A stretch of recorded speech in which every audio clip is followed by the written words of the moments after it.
הדאגה של הזולת זה הדבר העיקרי שבעיניי מייחד את חב"ד מכל תנועה אחרת שהיא דתית וגם רוצה לעזור.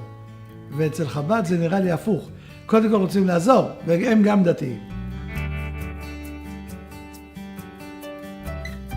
בית חב"ד בשבילי זה בית מקדש קטן. מקום שכל פעם מחדש אני נכנסת כמו שאני ואני יוצאת משם אחרת. זה מקום שתמיד מחבק ותמיד דואג ותמיד עוזר ותמיד מייעץ. הוא נותן כאן שיעורי תורה, מקרב לבבות. הרצון לעזור לאנשים.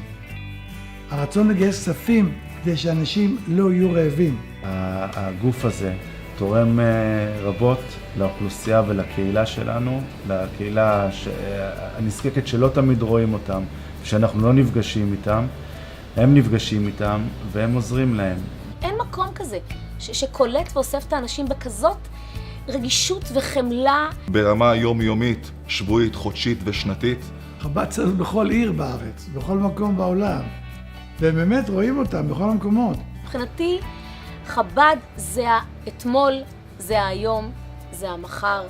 זה בית שחשוב שאנחנו פעם אחת נעשה למענו ביחד, כדי שהוא יחזיק בתים אחרים כמו שהוא יום יום עושה.